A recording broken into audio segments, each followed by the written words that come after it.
नमस्ते दोस्तों, स्वागत है आप सबका हमारे ट्रैवल ब्लॉग में। आज हम आपको ले चलेंगे कर्नाटका का एक खूबसूरत कोस्टल शहर उडुपी। हम अपनी उडुपी की सफर शुरू कर रहे हैं मालपे बीच से, जहां का वाटर स्पोर्ट्स इंडिया में वेस्ट कोस्ट बीचेस में बहुत फेमस है। मालपे से थोड़ा आगे चलते ही मिलता है एक छोटा सा स्वर्ग, सेंट मैरीज आइलैंड।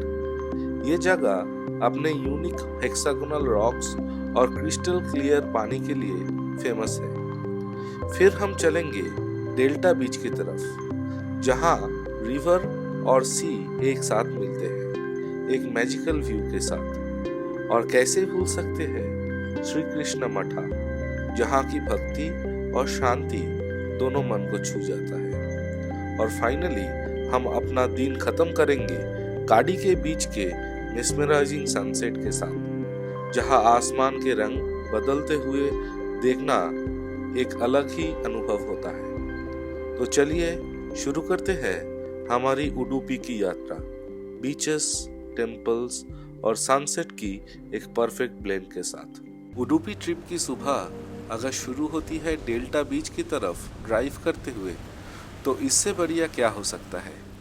चारों तरफ नारियल का पेड़ झुक के आपका स्वागत कर रहा है और साथ में अरेबियन सी बाएं तरफ आपको रास्ता दिखाते हुए चल रहे हैं। हम उन्हीं पेड़ों के बीच से सी शोर को साथ में लिए चल रहे थे उडुपी के एकदम लास्ट पॉइंट की तरफ, डेल्टा बीच, जिसे लोकल लैंग्वेज में कोडीबेंगड़े बीच भी बोला जाता है।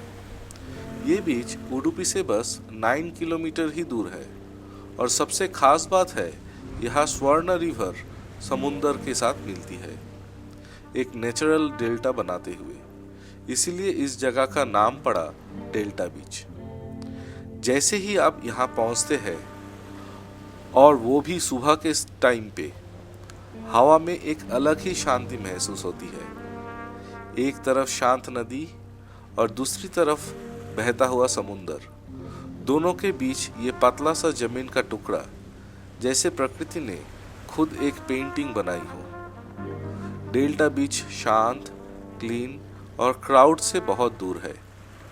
उन लोगों के लिए ये एक परफेक्ट स्पॉट है जो नेचर के बीच कुछ पल अकेले बिताना चाहते हैं।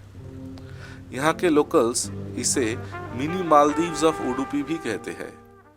डेल्टा बीच देखने के बाद ब्रेकफास्ट करके हम आ गए थे मालपे बीच में अराउंड 11 AM के आसपास। एक्चुअली उस दिन का वेदर प्रेडिक्शन कुछ ठीक नहीं था, तो हम अपने आइटिनरी का फर्स्ट जगह रखे थे सेंट मैरीज आइलैंड। आइलैंड में जाने के लिए मालपे बीच से ही प्राइवेट बोट्स चलता है, जिसका चार्ज होता है 400 रुपीज पर हेड, बोथ जाने और आने के लिए। ये बोट राइड काफी एक्साइटिंग है। समुंदर के अंदर काफी दूर जाना होता है। My mother and mother-in-law never did boat ride through the deep sea before, so वो दोनों काफी excited थी, and my daughter too. लगभग 20 मिनट्स ड्राइव करने के बाद आप पहुंचते हो सेंट मैरीज आइलैंड में। आइलैंड पे उतरते ही वहां का साफ पानी और सोना जैसा चमकता हुआ बालू देखते ही आपका मन भर जाएगा। हमारी बेटी तो झगर के माइक्रोफोन ले ली और व्लॉग करना शुरू कर दी। हम लोग आया है बोट से इधर बीच। हम लोग बीच में अभी थोड़ा सा टाइम लगेगा, फिर हम लोग जाएंगे उधर तरफ, फिर हम लोग एंजॉय करेंगे। एंजॉय। दोस्तों, जैसे ही आप बोट से उतर के जस्ट 2 कदम आगे चलते हैं, सबसे पहले आपका स्वागत होता है एक बहुत ही सिंपल लेकिन खूबसूरत गेट से, जो बना होता है सुखाए हुए नारियल पत्तों के स्टेम से। ये गेट आपको एक रास्टिक आइलैंड का फील देता है, जैसे किसी छुपी हुई दुनिया में आप एंटर कर रहे हो। गेट से अंदर जाते ही दोनों तरफ नारियल का पेड़ हवा के साथ हिलते हुए आपका स्वागत करते हैं। जैसे जैसे आप आगे बढ़ रहे हैं, पहले कुछ छोटे छोटे वॉल्केनिक रॉक्स नजर आते हैं, और फिर एकदम से ही सामने खुल जाता है एक अद्भुत दृश्य, ऊंचा हेक्सागोनल बेसाल्ट रॉक्स का जादू। ऐसे लगता है जैसे प्रकृति ने इन्हीं अपने हाथों से तराशा हो।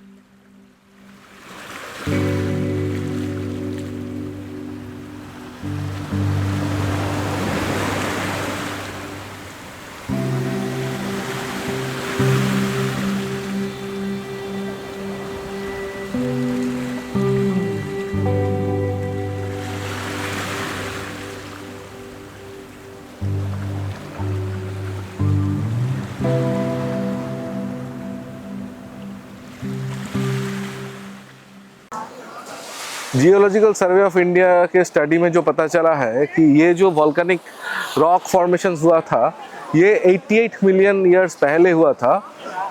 माडागास्कर का जो इवेंट हुआ था उसके थ्रू, जब इंडिया के साथ वॉल्केनिक सब वॉल्केनिक एक्टिविटी हुआ था।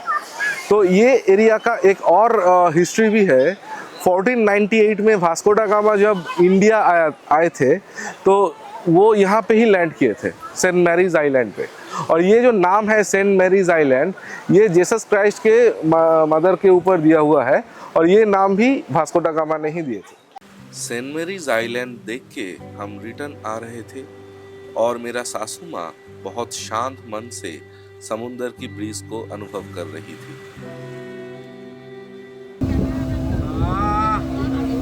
কেমন হাওয়া, একদম ঘুমিয়ে পড়ছে তো। হাওয়ায় ঘুমিয়ে পড়ছে।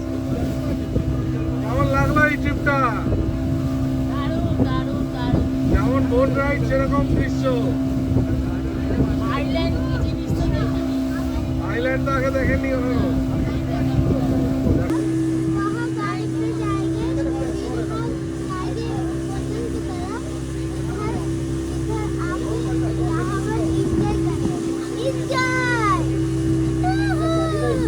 आइलैंड से बीच पे लौटते ही हम चल पड़े मालपे बीच के एक सुपर एडवेंचरस एक्सपीरियंस लेने के लिए, सी वॉक।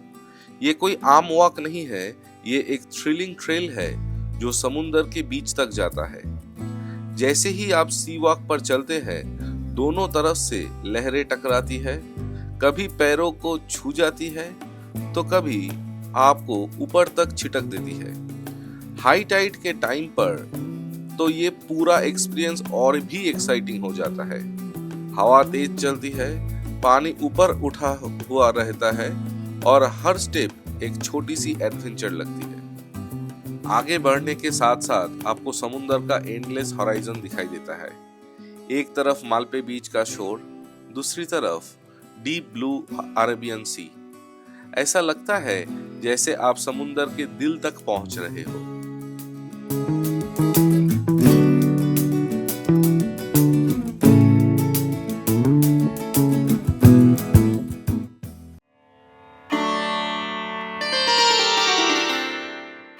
अब चलिए दोस्तों, उडुपी की सबसे पवित्र और प्रसिद्ध जगह पर श्री कृष्णा मठा। यहाँ मंदिर सिर्फ एक धार्मिक स्थल नहीं, बल्कि कर्नाटका की समृद्ध इतिहास और भक्ति परंपरा का एक जीता जागता प्रतीक है। ये मठा को 13वीं शताब्दी में संत श्री माधवाचार्य जी ने स्थापित किया था। कहते हैं कि उन्होंने ही यहाँ भगवान कृष्ण के विग्रह को स्थापित किया था। एक विग्रह जो समुंदर के द्वार मिलने के बाद यहाँ लाया गया था। मंदिर के अंदर एक कनाकना किंडी नाम का छोटा सा झरोखा है, जो हम फोटोग्राफी तो नहीं कर पाए, लेकिन यहीं से भक्तों को कृष्ण जी के दर्शन मिलते हैं। श्री कृष्ण मठा के अंदर बहुत सुंदर कल्चरल प्रोग्राम होता है, जहाँ पे बच्चे पार्टिसिपेट करते हैं। चलिए थोड़ा सा ग्लिम्स देख लेते हैं।